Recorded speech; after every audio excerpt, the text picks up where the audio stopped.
যে কেউ ভালো পারফর্ম করতে পারছেন না, তার জায়গায় দপ্তর পুনর্বন্টন অথবা নতুন কাউকে দেয়া, এগুলো যদি প্রয়োজন মনে করেন তিনি সেটা করবেন। বল প্রয়োগটা লিগালি করছে কিনা, রাইট জায়গায় করছে কিনা, পরিমিত ভাবে করছে কিনা। পৃথিবীতে একই রকম কনস্টিটিউশন লিখেও দুইটা দেশ দুই ভাবে চলে। আমরা এই আলাপগুলো আসলে আগে প্রচুর করতাম যে লিখে কিভাবে করে কিভাবে। আপনার প্রশ্ন হচ্ছে আগে যেমন ধরো ডিজিটাল সিকিউরিটি অ্যাক্ট ছিল, সেটার মারাত্মক অপপ্রয়োগ হয়েছে, এটার বিরুদ্ধে আমরা কথা বলেছি।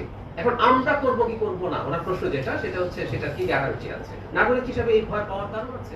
ঘর পোড়া গরু সেতুরে মেঘ দেখলে ভয় পায়, খুব স্বাভাবিক। সরকারকে ভয় পাওয়ার মতো ব্যাপার আছে, আমি দেখি ছিল।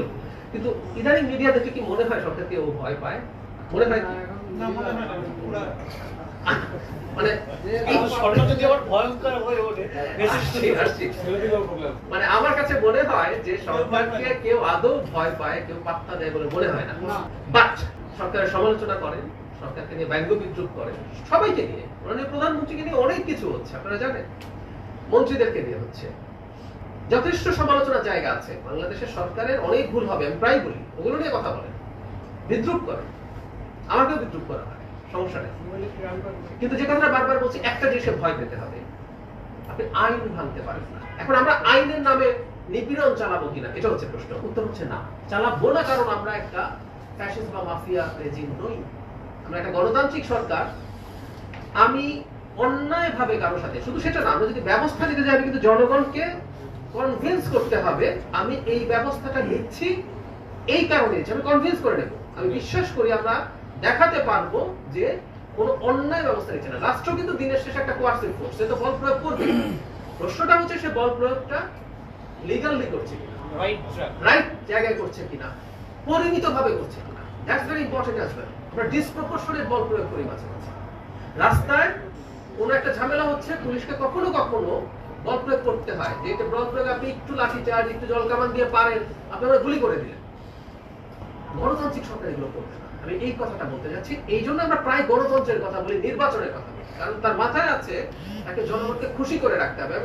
আরেকটা তথ্য দিই, ধরুন যে 180 দিন আসছে সামনে, 16 অগস্ট সম্ভবত এটা 180 দিন পূর্ণ হবে। আজই আমাদের একটা মিটিং আছে মাননীয় প্রধানমন্ত্রীর কার্যালয়ে, আমরা যারা উপদেষ্টা এবং বিশেষ সহকারী আছি, আমরা মাথা খারাপ করে হিসাব করার চেষ্টা করছি 180 দিনে কি করার কথা ছিল, কি হলো না হলো, সেটা নিয়ে আমরা কি বলবো না বলবো। তো এই এত কিছু কেন?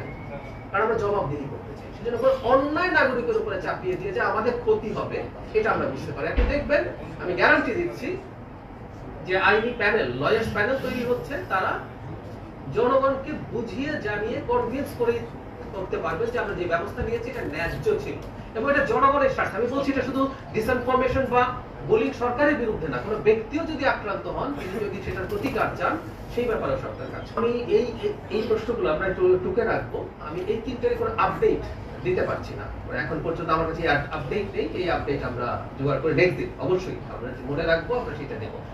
আমি বাস্তবতা আছে কিনা আমিও জানি না, আমিও মিডিয়াতে দেখছি, এর বেশি কিছু না। তবে একটা জিনিস গ্রসলি আমরা মনে করতে পারি, এটা শুধু 180 দিনের কথা বলছি না, সেই পুরনো কথা যে একটা ফ্যাসিস্ট বা মাফিয়া রেজিম দেখাতে চায় তিনি যা করেছেন সঠিক করেছেন। আমি কাউকে ভুল নিতে পারি না, আমি নিজে ভুল না, আমার সব ঠিক আছে। ফলে তারা তাদের সিদ্ধান্ত থেকে সরে আসেন না। মাননীয় প্রধানমন্ত্রী একটা মন্ত্রিসভা তৈরি করেছেন, একটা উপদেষ্টা পরিষদ তৈরি করেছেন। এটুকু ওনার সাথে কথা প্রসঙ্গে আমি যতটুকু বুঝি, ওনার যদি কখনো মনে হয় যে কেউ ভালো পারফর্ম করতে পারছেন না, তার জায়গায় দপ্তর পুনর্বন্টন অথবা নতুন কাউকে দেয়া, এগুলো যদি প্রয়োজন মনে করেন তিনি সেটা করবেন। কারণ দিনের শেষে জনগণের কল্যাণ সাধন করা প্রধানমন্ত্রী হিসেবে তার কোনো চয়েস বা কোনো সিদ্ধান্ত আরো বেটার করার সুযোগ যদি থাকে তিনি সেটা করবেন। তার সাথে আমার ব্যক্তিগতভাবে কথা বলে মনে হয়েছে এটা এখন 180 দিনের পর হবে না তার চেয়ে একটু সময় লাগবে, সেটা আমি নিশ্চিতভাবে